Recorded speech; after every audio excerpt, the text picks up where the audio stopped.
Allah yang Maha Kuasa, Khalik langit dan bumi, yang kami kenal hanya di dalam nama Tuhan Yesus Kristus. Tuhan, terima kasih ya Tuhan.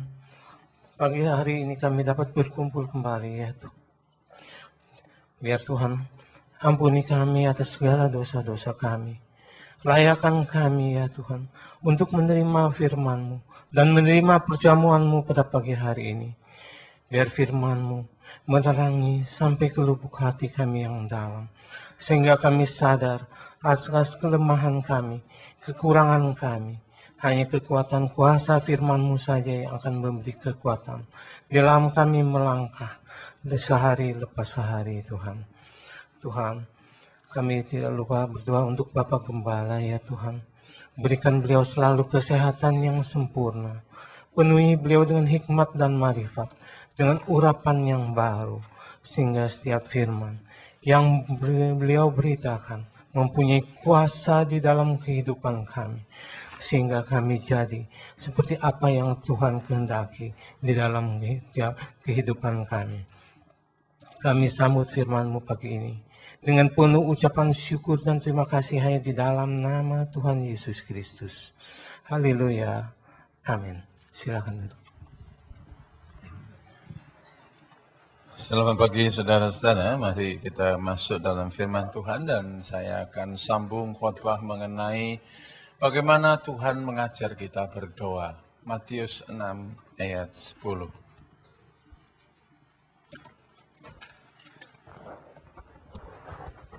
Matius 6 ayat 10. Datanglah kerajaan-Mu, jadilah kehendak-Mu di bumi seperti di surga. Saudara-saudara sekalian, sudah saya uraikan datanglah kerajaan-Mu. Sekarang ingin saya uraikan mengenai jadilah kehendak-Mu. Tuhan mengajarkan kita kalau kita berdoa, biarlah kehendak Tuhan yang jadi. Seringkali kita berdoa, kita ingin kehendak kita yang jadi. Dan dengan demikian kita ingin memaksa Tuhan untuk menuruti kita. Ya, saudara-saudara, kita tidak bisa, saudara-saudara, ya, sebenarnya melakukan hal-hal di mana saudara-saudara maunya kita dituruti. Sebab Allah yang mempunyai. Kita minta, dan kalau kita minta, kita menyerah. Jangan kita memaksa Allah. Salah satu contoh, saudara-saudara, kalau saudara umpamanya benci dengan musuh saudara, dan dalam doa saudara-saudara berdoa untuk menginginkan musuh saudara mati, tentunya Tuhan nggak akan mau mendengar doa itu, sebab Anda tertulis, kasihilah musuhmu. Karena itu saudara-saudara, kita kalau berdoa, kita menyerah kepada Tuhan. Jangan kita memaksakan diri kita, ya, di mana saudara-saudara kehendak kita inilah supaya dituruti oleh Tuhan. Kita minta supaya musuh kita mati. Nah, kalau kita dituruti Tuhan, ya nanti saudara-saudara rusak semuanya. Orang berdoa untuk melampiaskan hawa nafsunya, seperti dalam kitab Yakobus dikatakan, kamu minta dan kamu tidak mendapat karena kamu minta untuk memuaskan hawa nafsumu. Nah, saudara-saudara, saya berdoa. Apa yang saya doakan supaya jemaat itu mengerti. Ini bukan saya mau menyindir atau apa. Baru-baru ini, ya, hari ini, tepatnya hari ini, bapaknya Robi meninggal dunia. Mamahnya datang kebaktian di sini. Anaknya semua datang kebaktian di sini. Bapaknya mati. Nah, bapaknya itu tidak pernah mau pergi gereja. Maksa minta supaya diupacara Kristen. Hati saya berat. Saya mesti jadi badut. Munafik. Wong bukan orang Kristen kok mesti diupacara Kristen itu gimana? Nah, saya bilang sama Iris, kita berdoa kepada Tuhan. Oke deh, untuk penutupan peti ini, kamu datang bersama Bambang, kamu doakan yang hidup yang mati tidak ada urusan. Seorang tidak beriman, gimana kita bisa doakan? Kalau ada orang mati didoakan dari neraka pindah ke surga, ya tidak usah pergi gereja waktu hidupnya. Tunggu mati aja didoakan sama pendeta 10, nanti kan pindah semua. Tidak bisa, saudara. Ini kadang-kadang kehendak kita itu mau kita lampiaskan. Nah, saudara-saudara, akhirnya saudara, saya tanya, gimana Rob, kapan mau dikubur? Nah ini kalau dikubur saya juga tidak bisa meluluskan permintaanmu. Saya cuma bisa doakan saja jenazah berangkat yang ditinggal mati dikuatkan Tuhan. Ternyata saudara-saudara, keluarganya, bapaknya ini punya adik-adik, minta minggu dikubur. Saya bilang, lu kasih gua 10 miliar, gua nggak akan kubur. Sudah menyalahi hukum dari Tuhan, lu minta hari Minggu, lu biar pakai kekuatan apapun, gua nggak akan nurut. Apalagi ini perjamuan suci. Nah kadang-kadang orang mau dituruti. Tapi akhirnya Robi mengerti, dan hari ini dikubur, nggak tahu upacara apa. Apalagi saudara kalau kita lihat, sekarang ada orang tua meninggal, kita ingin supaya diupacara Kristen. Nah terus nanti kalau saudara, keluarganya itu ada yang Buddha, ada yang ini, ada yang itu. Terus habis pendetanya sembahyang, terus dipasang meja, pasang hiu. Lah kan enggak lucu tuh saudara tuh. Nah kita ini apa landasan? Nah itu kalau kita turuti, rusak. Saya kasih kesaksian ya, bukan jemaat. Mertua saya mati, istri saya dipanggil, saya ikut. Mertua saya itu bicara di depan anak-anaknya semua. Kalau saya nanti mati, dan dia pengen ke Jawa, ke Jakarta, saya pengen tinggal di rumahnya Beni. Kalau saya mati, saya pengen di upacara Kristen dan Beni yang mimpin. Mertua saya itu majelis gereja Pantai Kosta di Indonesia, di Padang. Waktu saya datang sana, saudara, saya lihat ada meja sembahyangan. Saya bilang sama kakak-kakak istri saya, ini apa ini? Oh ini kami ada yang Buddha, ada yang Kristen, ada yang Katolik. You mantu. Oh, kalau saya mantu, saya pulang. Lu jangan harap gua datang di sini. Dan mamahmu nanti di dalam peti melek semua. Lihat lu. Kakak-kakaknya gua lawan. Apalagi saya mesti ngadepi cuma sedang mertua mati saya nggak mau kalau caranya enggak menurut saya. Singkirkan mau enggak? Saya bilang gitu. Disingkirkan. Itu banteng semua, dibuang semua. Saya bilang, singkirkan dulu. Lu mau apa enggak peduli dah. Saya khotbah. Selesai khotbah, pastor datang. Pakai pastor. Selesai khotbah pastor, saya mah datang. Enggak lucu, saudara. Saya bilang, saya enggak mau. Saya tinggal di hotel, sama istri saya, sama Markus. Markus dipanggil sama kakak-kakaknya. Jadi kakak istri saya itu saya lebih tua. Tapi karena itu kedudukannya kakak istri, jadi di Padang dia kuat. Keroyokan menang dia. Ya. Tapi saya nggak bisa dikalahkan gitu. Saya lihat Markus dipanggil. Nih, pakai pakaian ini. Pakai pakaian itu, putih itu, diwalik itu. Jahitannya di luar. Ciu, suruh pakai ini, Ciu. Lo mau nggak? Nggak sejahtera, Ciu. Kasih balik. Bilang Ciu yang suruh. Ketua Sinode. Kalau ada orang bicara, suruh bicara sama Ciu.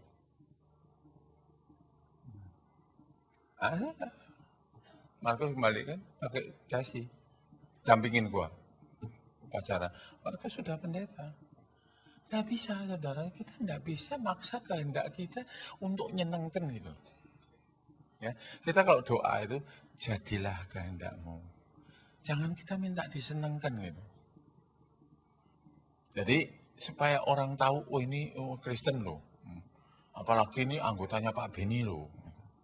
Itu bukan begitu, saudara. Enggak ada itu. Nah waktu saya tanya sama kakak-kakaknya, gimana ini? Kuburnya kapan? Besok lusa. Terus ngomongnya, nanti Markus kamu mesti kui di perapatan. Itu zaman dulu saya waktu bapak saya meninggal juga kui, saya belum Kristen. Mama saya aja belum Kristen, apalagi saya. Ya, saya memang jalankan itu. Pakai topau. Wah, itu haulam, anak laki masih kui. Ya. Saya bilang, kalau pakai upacara gitu, gua pulang. Oh ya, enggak apa-apa, gua pulang. Si Cun tinggal. Istri gua ini sudah gua kawin, lu enggak ada. Siapa yang larang istri gua pulang, gua ambil golok, gua korok. Gua masukkan peti bareng. Saya pulang, enggak ada urusan. Saya nggak bisa digitukan. Jadi kalau jemaat tuh mau paksa saya, nanti akhirnya nangis gitu. Karena bagaimanapun juga, saya lebih utamakan Tuhan daripada kamu. Apa artinya saya melayani kamu kalau saya nggak melayani Tuhan? Kamu tuh nggak dapat berkat. Karena itu kamu harus rela belajar, mengerti kehendak Tuhan itu apa. Ini bukan saya marah loh. Saya kasih contoh mertua gua loh nih sama anak-anaknya. Gua nggak mau ngalah apalagi gini. Nah itu saudara-saudara saya bilang saya mundur aja, ya, pulang. Markus datang lagi. Cihu aku mau turut pulang. Bilang ketua sinode butuh tenaga di Jakarta. Pokoknya pakai senjata ketua sinode. Markus datang sama kakak-kakaknya. Aku pulang. Lu kurang ajar lu pulang loh. Orang tua belum dikubur udah pulang. Ketua sinode katanya ada acara di Jakarta. Apa ketua sinode? Ketua sinode itu Cihu. Oh ya sudah katanya. Dikirain ketua sinode itu Mbak Pau apa gitu. Nah itulah sebabnya saya harapkan saudara mengerti, bukan saya tidak mau. Nah, kemarin ada lagi saudara, orang datang sama saya. Siang-siang, saya baru mau tidur nih. Tahu-tahu sudah masuk rumah. Pak Pendeta, saya punya om lagi koma di Sumber Waras. Pak Pendeta, tolong Pak Pendeta didoakan. Ini om ini bapaknya siapa?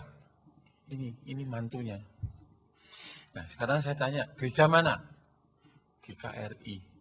Sudah datang GKRI untuk doakan? Sudah. Nah ya sudah, usah didoakan pendeta. Buat apa kok saya mesti doakan lagi? Wah katanya Pak Pendeta lebih ampuh. Tidak ada. Ini apa keris apa ini? Kok pakai ampuh-ampuhan gini? Tidak ada. Dia pulang, saya doakan, saya tanya namanya, saya doakan di rumah. Tuhan, kehendakmu yang jadi. Saya bilang sama Riz, lihat aja di Sumber Waras. Kamar M ya? 6 ya? 609, lu lihat aja di sana. Lu kira-kira nggak perlu berdoa di sana. Benar. Aris datang jam 6:30 ya, Riz? Jam 6? Hah? Jam 6. Jam 5 udah take off. Jadi, memang bukan anggota. Kita suruh datang dipaksain sama ponaannya. Ini loh, saudara tuh jangan sampai sebenarnya jadi konflik dengan saya. Karena ini omnya atau tantenya, ya siapa tidak pengen orang itu sembuh. Tapi nek minta datang itu nggak bisa. Kalau minta bantuan doa, ini gerejanya ini, minta bantuan doa kami kumpul pendeta itu di Semeru itu ada 5 pendeta kumpul, kita doakan. Kalau Tuhan jawab dari Semeru pun ya jawab, enggak usah mesti datang ke Sumber Waras tuh, jadi tumpangi tangan. Nanti Aris lagi jengkel sama istrinya ditumpangi sama ditekan gini kan, dot. Lo umpamanya ini contoh, Aris nggak pernah jengkel sama istrinya. Ini umpamanya gitu, makanya dari rumah aja ya beres gitu. Nah kok bapaknya Robi itu saudara, saya sendiri kaget. Tapi mulut saya ini memang mesti hati-hati. Waktu istrinya itu datang sini, istrinya itu ibu yang tua yang tak panggil Ni, gitu. Bukan Ibu Gunawan, ibu yang duduk sono terus sono. Kalau yang anu mesti Nik, apa kabar Nik? Gitu kok saya gitu Nik itu seneng kayak Noni. Padahal sudah 65. Noni zaman dulu kan. Ya. Nah, saya itu dikasih tahu, suami saya sakit, panas. Gimana wanita enaknya diapa nih? Ya bawa ke dokter deh. Dibawa ke dokter, dokter bilang nggak ada obatnya. Nggak tahu sakitnya apa, jadi nggak dikasih obat, dikasih vitamin. Pak Pendeta, tuh panasnya enggak turun-turun. Sudah, mau dibawa ke rumah sakit, konsultan aja, periksa darah, semua diperiksa. Tapi saya bilang sama istri saya, ini sakitnya mencurigakan. Benar besok pagi meninggal, cuma panas 2 hari. Saya bilang gara-gara flu burung ini. Ya, hati-hati loh. Nah, karena itu saudara-saudara, ya, orang tuh sakit tuh bisa dalam tempo 2 hari mati. Tapi om itu yang meninggal tuh sempat sebelum mati datang sini, ya Riz. 2 kali apa sekali? 2 kali ya Riz ya, waktu Natal. Saya tanya sama dia, Om sudah pernah ke gereja belum? Saya belum pernah ngicek wihara, belum pernah ngicek kuburan, belum ngecek gereja. Saya ini free thinker. Pikiran saya bebas, nggak perlu siapa-siapa. Ya, saya sebut aja Allah. Oh iya, ya. Dalam hati saya, dulu nanti sebentar lagi nyebut Allah. Nah benar, betul. Karena itu saudara-saudara saya kasih tahu bahwa kehendak Tuhan itu nggak bisa dibantah. Jadi kita nggak bisa merubah apa yang Tuhan kehendaki. Kalau Tuhan mau begini, kita harus nurut. Satu contoh lagi ya, saudara, saya kasih tahu semua ini contoh-contoh. Nggak jauh dah hidup saya sendiri. Waktu saya dagang, saya lihat saya mengalami kemunduran dalam dagang. Karena apa? Saya aktif sekali. Hampir tiap hari saya keluar kota, melayani pendeta dari luar negeri, saya menerjemahkan. Pendeta dari New Zealand, dari India, dari UK, dari United Kingdom, England, dari Australia, ya, dari mana-mana. Datang di Jawa Tengah sana, saya yang terjemahkan, saya bawa keliling. Sehingga urusan toko saya serahkan istri saya, dan memang istri saya dulunya belum pernah pegang toko, saya berikan tugas yang berat itu, dia jalankan. Tapi memang saya ini sudah penasihat jadi pendeta. Waktu saya doa, Tuhan, toko saya mundur. Tolong Tuhan, Engkau tolong supaya toko jangan mundur dan rezekimu turun, supaya uang yang dapat dari Engkau ini akan kupakai untuk melayani Tuhan. Tuhan nggak mau. Makin hari makin habis, makin hari makin habis, akhirnya semua dilelang. Apa yang saya mau, belum tentu dia mau. Apa yang dia mau, kita nggak bisa bantah. Dan waktu saya keluar dari Madiun tanpa membawa apa-apa, cuma koper 1 dan surat-surat penting.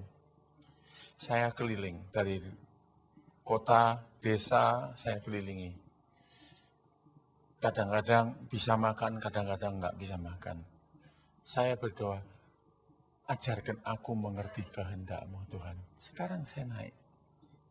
Karena itu Tuhan itu mempunyai kehendak. Tapi di samping Tuhan punya kehendak, ingat benar-benar, kehendak Tuhan itu selalu baik untuk kita. Kehendak kita belum tentu baik. Satu contoh, saya menghendaki pegang pistol. Nah, kalau saya sampai bisa pegang pistol, saya akhirnya membunuh orang. Tapi kalau tidak boleh pegang pistol, itu adalah hal yang baik. Karena semua yang dari Allah adalah baik. Yakobus mengatakan demikian. Karena itu mari kita nyerah aja sama Tuhan. Kehendak-Mu yang jadi Tuhan. Aku berdoa, tapi aku nggak tahu Tuhan sebenarnya. Waktu saya melarat itu saya bilang, aku minta Tuhan, aku malu kalau sampai bangkrut. Dan aku pakai alasan, Tuhan aku ini sudah pendeta, kok bangkrut, malu-maluin. Tuhan ketawa. Lu bilang pendeta, padahal lu punya toko. Pendeta apa lu? Jangan sebut-sebut kamu pendeta. Kalau kamu pendeta, keluar dari toko itu. Saya bilang sama Tuhan, untuk uang 1 miliar Tuhan, engkau tidak sulit untuk memberi aku. Mengapa engkau enggak memberi? Enggak. Tuhan enggak mau beri. Akhirnya saya melarat. Dan saya belajar ikut kehendak Tuhan. Dan apa yang saya ikuti itu ternyata baik untuk saya. Sekarang saya lebih kaya dari dulu. Saya membanggakan diri sekarang karena dulu yang saya miliki, sekarang ini 10 kali sampai 20 kali lipat. Berarti Tuhan itu tidak merugikan saya. Kehendak Tuhan kalau dijalani bukan merugikan. Kehendak Tuhan itu kalau kita jalani menguntungkan karena semua yang dari Tuhan itu baik. Mari kita teruskan. Kita lihat saudara-saudara dalam 1 Yohanes 5 ayat 14.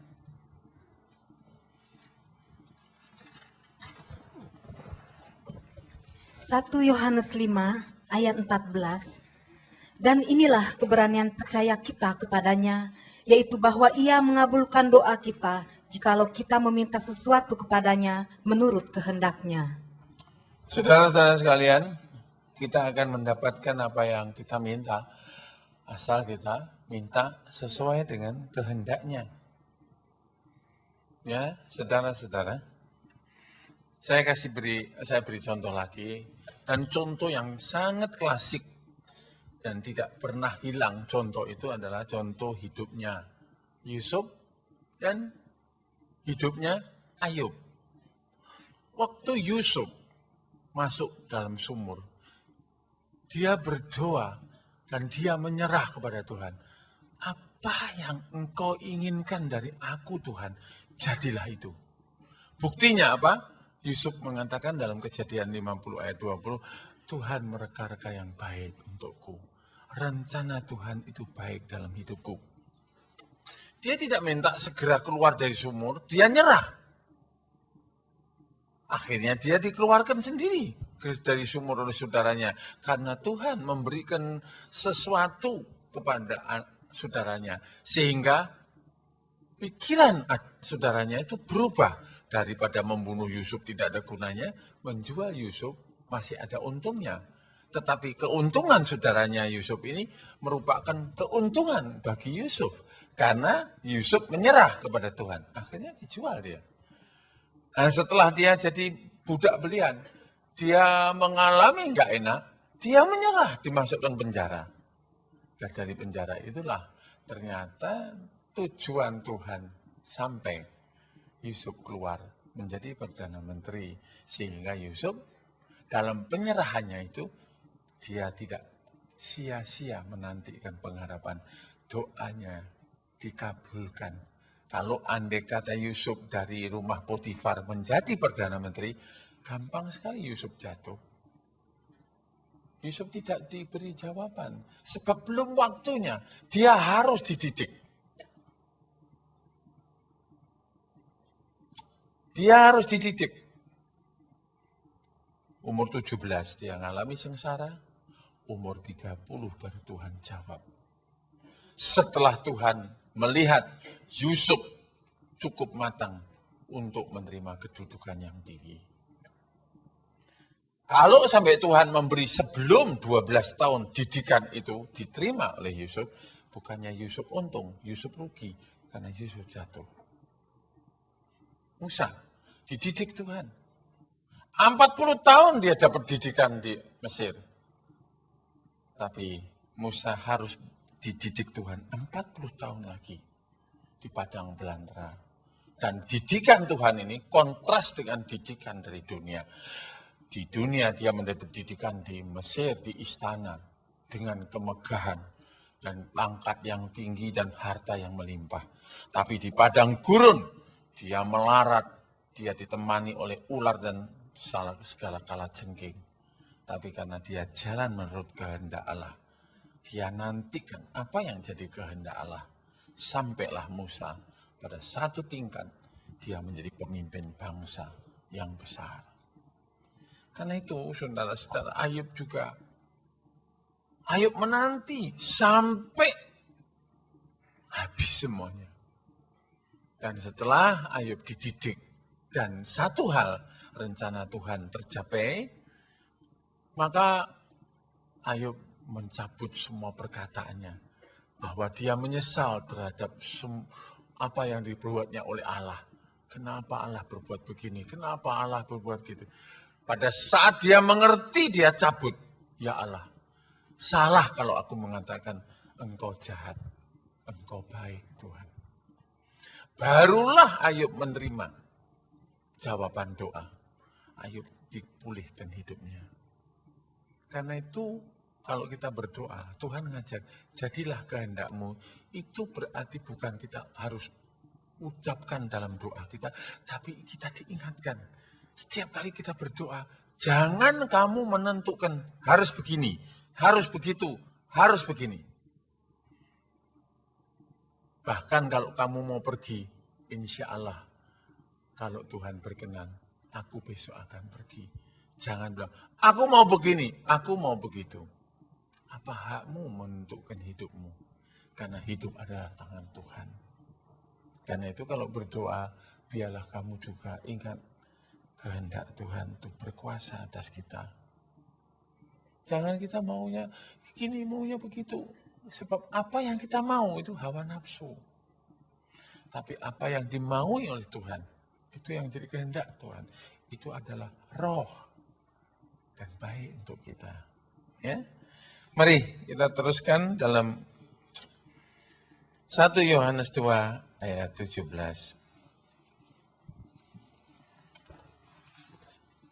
1 Yohanes 2 ayat 17.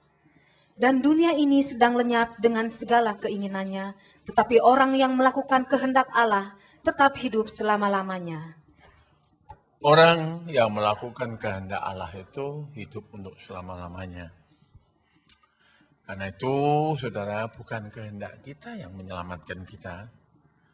Tapi kalau kita nuruti kehendak Tuhan, kita selamat.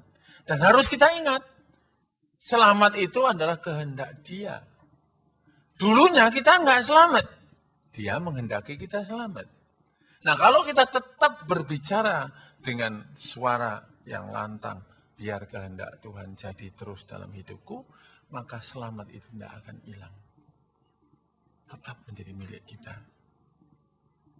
Karena itu saya ajarkan, saudara-saudara, bahwa kita itu harus taat kepada Dia yang Maha Tinggi. Kita anak, kita boleh minta, kita punya hak, tapi Dia yang menentukan. Handoyo punya hak untuk minta, tapi saya tetap yang megang kekuasaan untuk menentukan ya atau tidak. Itu hidup dalam dunia. Karena saya akan lihat, ini baik enggak buat Handoyo. Kalau itu hanya untuk memuaskan hawa nafsunya Handoyo, saya peringatkan, no, jangan. Nah, kadang-kadang kalau seorang anak itu nurut, kadang-kadang tidak. Saya berbahagialah anak yang nurut kepada bapaknya, lebih-lebih bapak di surga. Dan saya percaya, saudara, orang yang tidak menurut kehendak bapak itu sakit, nggak enak. Ya, betul nggak? Saudara mau makan gitu, nggak boleh gitu. Meskipun saudara ini sakit, ya. Saya pernah mengunjungi orang di rumah sakit. Nah, orang itu baru saja operasi, dia nggak boleh minum. Tapi karena dia kehilangan banyak cairan, dia merasa haus sekali. Dia minta minum. Tapi dokter sudah memberitahukan tidak boleh lebih dari 2 sendok makan. Jadi minum itu diteteskan. Dia meronta, kalau dituruti, mati. Tapi kalau tidak dituruti, justru dia selamat, tidak mati. Kamu mau milih apa? Dalam kamu berdoa. Kamu milih dalam doamu itu kamu selamat, apa kamu milih? Saya berdoa, asal saya dituruti. Dan ini adalah untuk memuaskan hawa nafsuku, sekalipun aku mati. Aku mau. Nah, itu terserah. Tapi Tuhan mengajarkan kita, jadilah kehendak-Mu ya Allah. Karena Dia sendiri juga berdoa di Taman Getsemani. Aku minta Allah, kau singkirkan cawan ini. Tapi ini bukan kehendak-Ku, tapi kehendak-Mu. Dan jikalau aku harus minum, aku mau minum. Mari kita terima semua yang kelihatan gak enak sekalipun. Asal kehendak Allah jadi dalam hidup kita. Percayalah kepada Dia bahwa kehendaknya Dia itu baik untuk kita. Makanya saudara Kristen dewasa itu nggak gampang marah, nggak gampang mutung. Mutung cara Jawa ya betul. Ya bukan putus asa, mutung tuh ya ngambek no. Mutung. Apa itu Tuhan? Saya belajar, saudara. Saya anak manja, anak bungsu. Ibu saya itu cinta saya, apa saja yang saya minta diberi. Dan karena ibu saya itu telah memanja saya, hampir saya rusak. Karena apa? Hidup saya menjadi liar. Tapi untung Tuhan pegang saya. Ini bukan kesalahan ibu saya menyintai sebagai ibu dalam dunia. Tapi ibu dalam dunia, dalam menuruti anaknya, dia nggak tahu mana yang baik, mana yang tidak baik. Dia tidak tega, emosinya yang bicara. Dan dalam kemanjaan itu, saya suka sekali mutung. Ngambek kalau tidak dikasih. Dan setiap kali saya ngambek, saya dikasih. Karena itu, waktu saya jadi pendeta, pertama-tama yang Tuhan hajar saya, nggak boleh ngambek.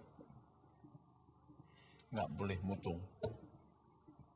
Kalau kita sudah mulai sering ngambek-ngambek, nggak maju. Hidup ini nggak maju. Sebab dalam ngambek kamu nggak pernah belajar apa-apa. Never learn. Dengarkan, ikuti. Apalagi yang bicara Tuhan. Mari kita ikuti Dia. Ini kalau kita mau cari selamat loh. Kalau kita mau ke gereja, pokoknya gue mau dituruti segala macam, lah ya enggak tahu lagi. Makanya, saudara, kalau pergi gereja sama pergi dukun itu beda. Pak dukun, saya minta uang, saya minta kuasa. Dukunnya bilang, tunggu 40 hari, lu datang balik. Minum. So pagi jualan dawet laris. Ada orang jualan dawet aja bisa beli Mercy loh, saudara. Saya itu sering ngajak anak-anak makan. Katanya, oh itu di sana tuh makanan enak, tuh sotonya enak sekali. Ya, oh saya bilang, Yongki dari sana, mau sotonya enak, soto enak. Saya diajak. Istri saya bilang, yuk kita makan soto, kita coba ya apa ya enak. Ya, Aris ikut. Berhenti dulu, saya bilang. Saya doa, kuduskan makanan ini, kuasa gelap yang meliputi makanan ini. Pergi, dah makanan sekarang. Aris bilang, oh enggak ada rasanya gini, enggak ada rasanya. Ada kuasa gelap enak terus. Tempe yang sudah 3 hari, sudah keluar bulu, kan yang didoyan. Itu. Ya. Kalau setan tuh kalau ngasih seketika, cepat kaya loh. Tapi kalau Tuhan, nanti dulu kamu harus dilatih. Itu bedanya. Makanya orang tuh condongnya pergi ke setan. Sebab setan tuh cospleng gitu.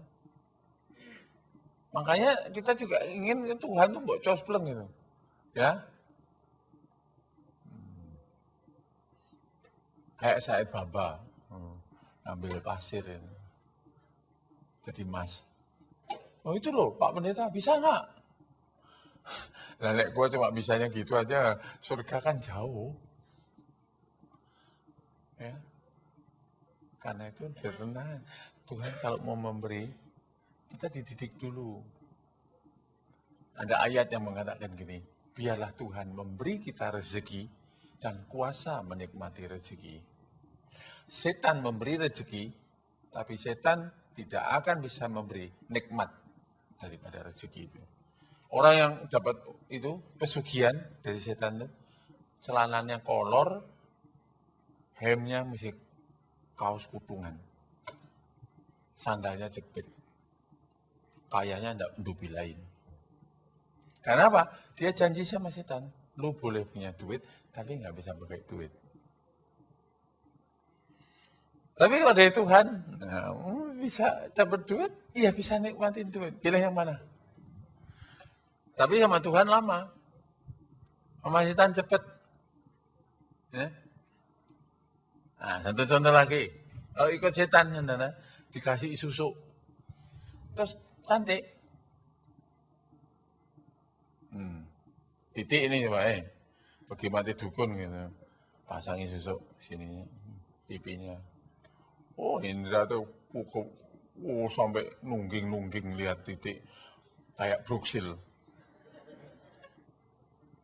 Ya, tapi kalau sama Tuhan lama, gitu.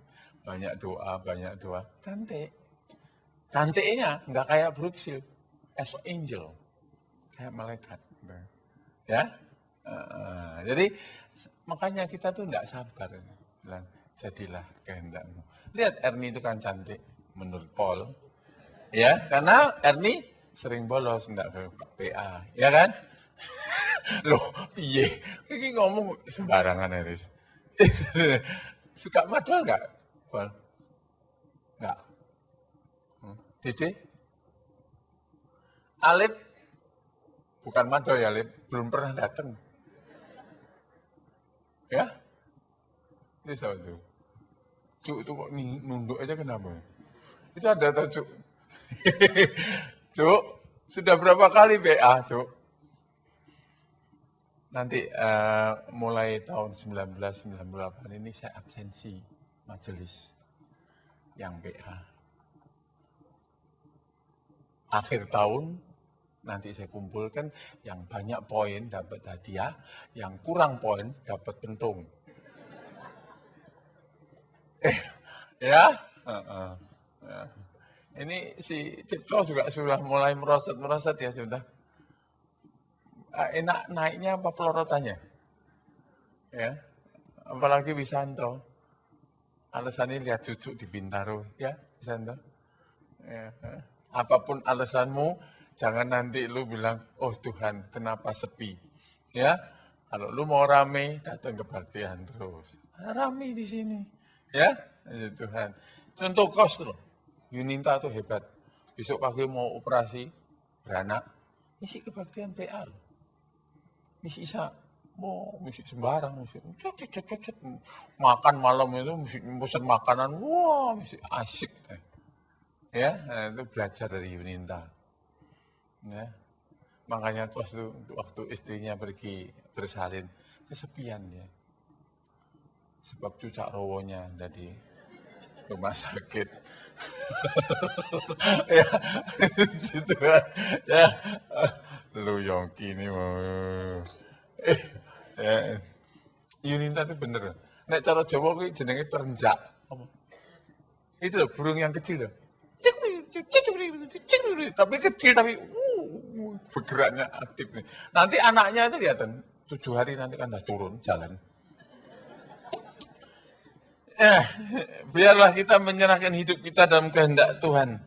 Ya, apa yang dikehendaki Tuhan pasti terjadi. Jadi kita nggak bisa bantah. Ayub 23 ayat 13 sampai 14.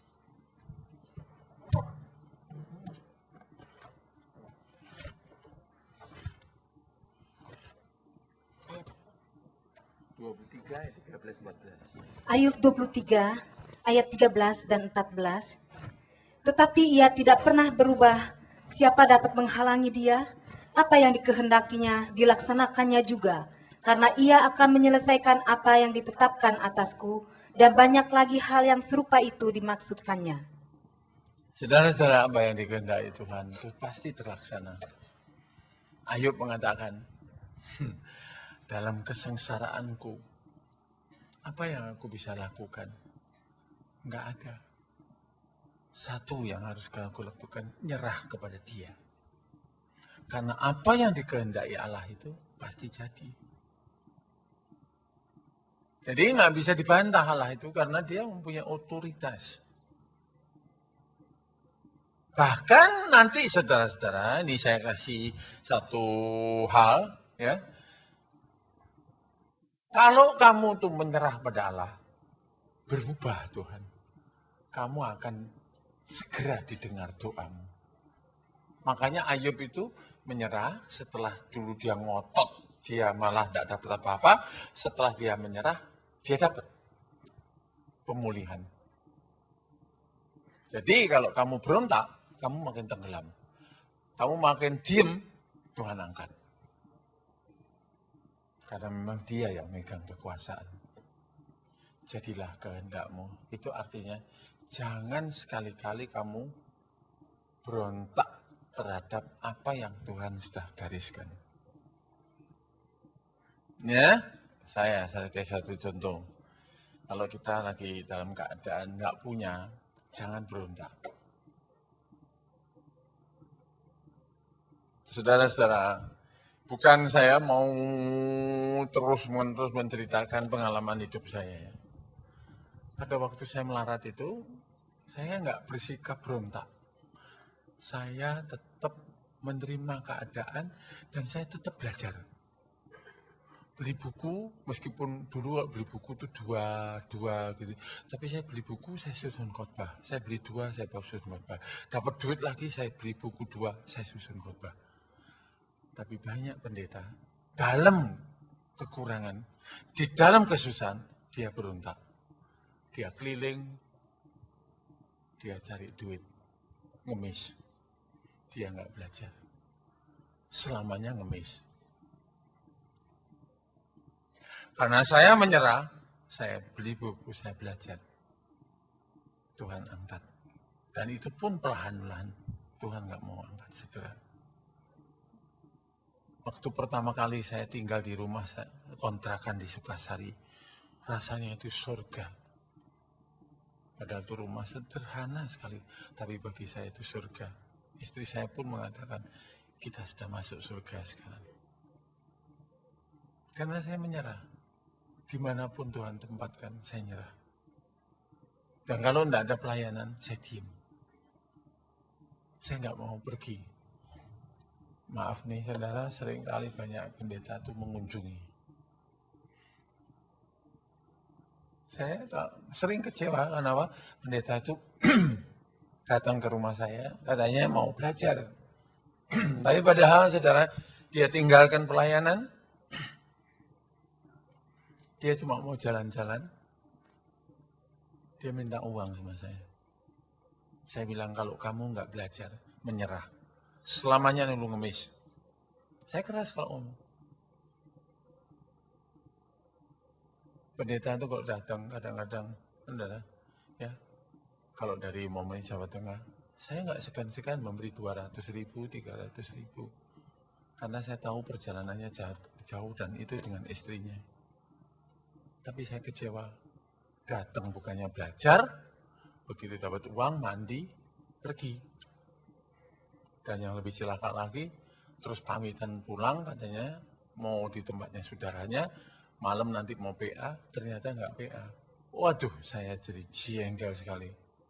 Oh, jadi kamu nipu, kamu nggak cari PA, nggak cari firman, nggak cari apa-apa, lu mau cari duit. Itu berarti kamu nggak nyerah sama Tuhan. Ini terpaksa saya ngomong ini supaya kamu tuh ngerti nyerah tuh apa. Jangan kamu miskin berlagak kaya. Nanti kamu akan celaka. Nyerah. Wong miskin ya tetap miskin. Akui. Saya dulu ya diundang khotbah. Ya, saudara-saudara, waduh, pendetanya ada 8 pakai jas semua. Kadang-kadang ada 7 yang pakai jas. Saya bilang, saya nggak punya jas. Udahlah, yang khotbah yang pakai jas saja. Padahal ya, saya membutuhkan pelayanan karena saya jarang melayani. Kalau nggak diundang, saya nggak pernah datang ke gereja orang kalau nggak diundang. Tapi si gembala bilang, enggak, you yang melayani. Sekali pernah saya khotbah di Magelang, saya diminta untuk meneruskan pelayanan di Bapak Pendeta Rombot di Magelang. Saya bilang, saya mesti pulang karena saya tahu hari ini istri saya sudah nggak punya uang. Mungkin berasnya sudah habis, saya harus pulang malam ini. Tapi Bapak Pendeta bilang, besok you mesti 1 kali lagi. Oke? Tapi saya minta syarat, bisa nggak you? Saya minta dicarterkan call untuk membawa pulang ke Kudus. Saya memang dapat kolektor cukup banyak, saya pulang dengan call charteran. Dan sampai di Kudus saya bawa durian, anak-anak saya bangunkan jam 1 makan durian. Saya tanya istri saya, gimana? Ya hari ini sudah nggak makan anak-anak sore. Karena beras kita habis, uang habis, semua habis. Saya menyerah. Saya tidak berlagak orang kaya, saya nggak berlagak gini, saya nggak begitu. Saya menyerah. Pernah saya pergi ke Jawa Tengah, saya datang, diundang ini, saya datang, ternyata Bapak Pendetanya masih tidur, saya naik bis malam, Ibu Gembalanya yang bangun. Sedang Ibu Gembala bikin kopi, saya kasih salam, selamat pagi Ibu. Ada apa kamu datang? Loh, saya dipanggil Om. Kalau tidak dipanggil jangan datang-datang ya. Jangan dianggap ini langganan. Wadah. Saudara, saya keluar dari gereja itu, saya jalan kaki menuju ke perjalanannya 14 km jalan. 14 km saya jalan, karena di jalan raya itu nanti ada trek yang pulang ke Jakarta. Saya nggak bisa naik bis lagi. Saya nekat untuk naik trek. Bapak Gembala bangun jam 7 mungkin, saya disusul dengan mobil, dibawa kembali dan dia minta maaf. Sepanjang jalan saya nyanyi, saya bilang, ya Tuhan kehendak-Mu yang jadi.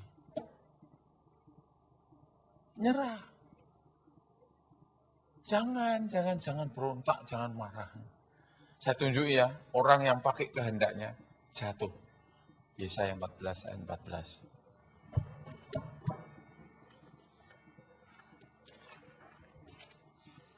Yesaya 14 ayat 14. Aku hendak naik mengatasi ketinggian awan-awan, hendak menyamai yang maha tinggi. Setan itu mengatakan, aku mau, aku mau, aku mau. Tuhan mengatakan, aku campakkan engkau ke dalam neraka. Kalau kamu mulai dengan aku mau, kamu mati. Tapi kalau kamu berkata, kehendak-Mu yang jadi dalam hidupku, ya Allah, engkau akan hidup dalam kelimpahan dan hidup kekal. Amin. Ku tahu Tuhan pasti buka jalan.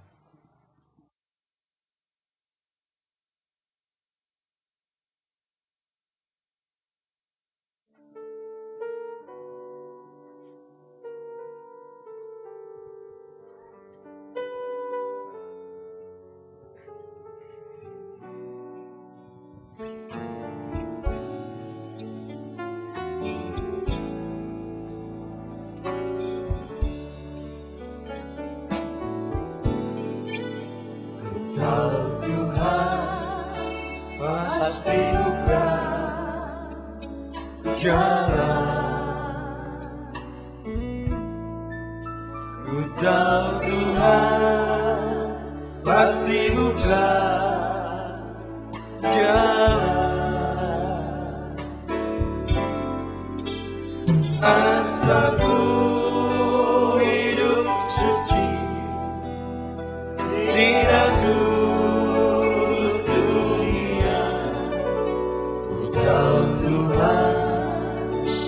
pasti buka jalan. Ku tahu Tuhan pasti buka jalan. Ku tahu Tuhan pasti buka jalan. Asalku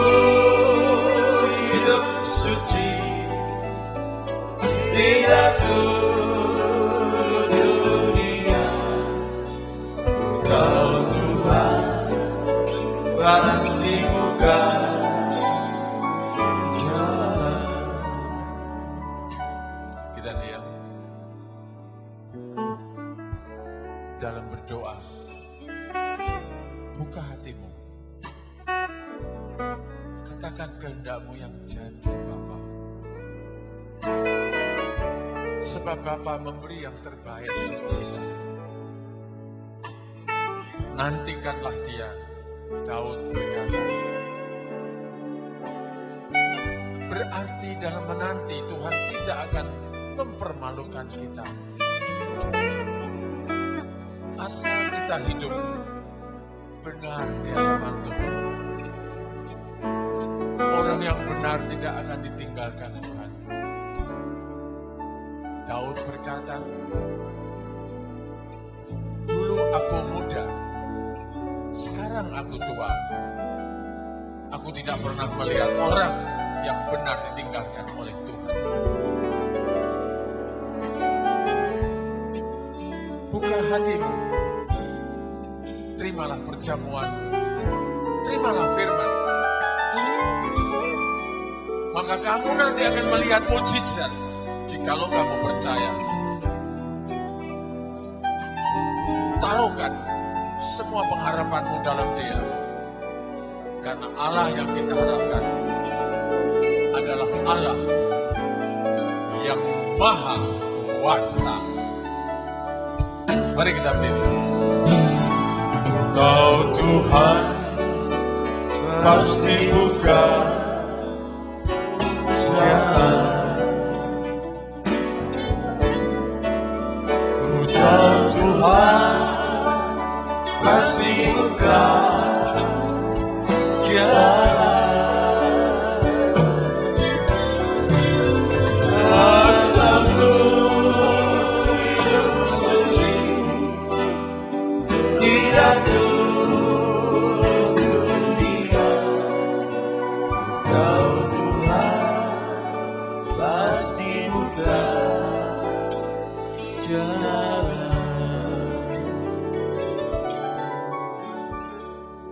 Untuk dapat mengikuti kehendak-Mu ya Tuhan, kami harus berani membuang kehendak kita sendiri. Ini berarti bahwa kami harus menyalibkan diri kami dan berjalan mengikut Engkau Tuhan. Jalan-Mu mendaki, tetapi Engkau tidak biarkan kami Tuhan. Di dalam hidup ini akan menanggung sesuatu tanggungan yang lebih berat daripada kekuatan kami. Karena itu ya Tuhan, Kau ulurkan tangan-Mu.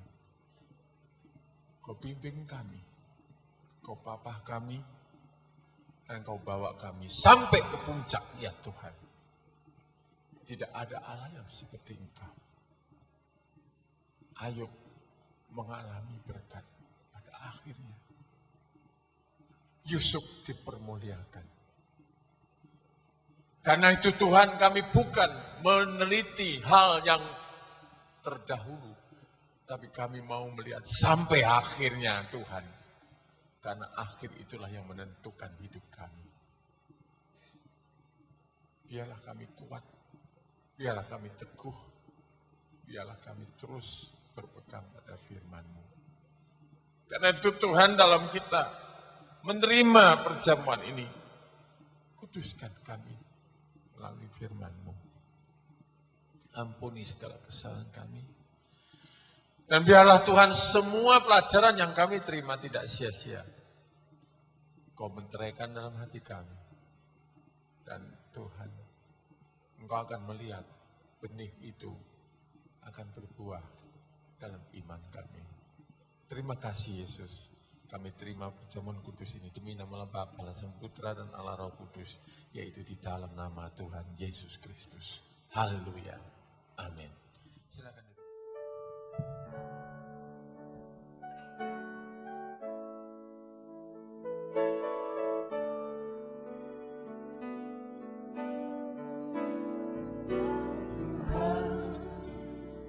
Pasti buka jalan. Ku tahu Tuhan pasti buka jalan. Asalku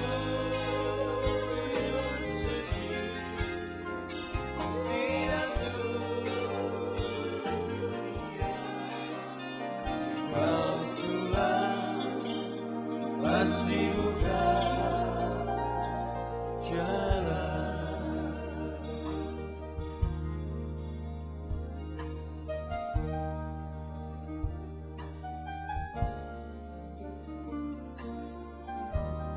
Jemaat berdiri.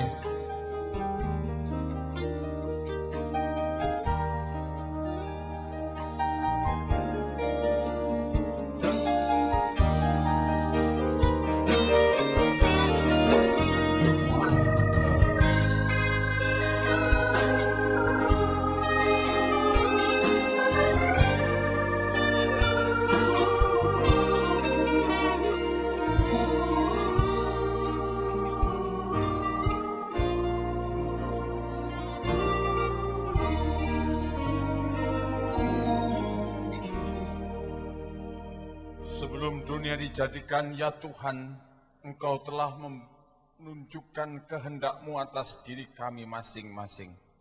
Karena itu Tuhan, di dalam kami menerima perjamuan ini, kami mengatakan kepadamu, apapun yang menjadi kehendak-Mu, biarlah itu jadi dalam hidup kami.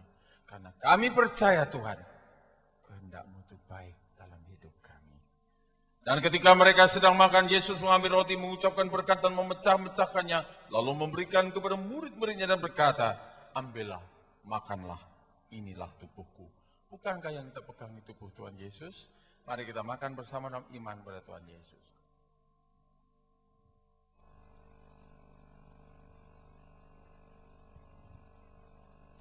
Tubuh kemuliaan-Mu menjadi milik kami Tuhan. Terpujilah nama-Mu. Firman itu tertanam dalam hati kami.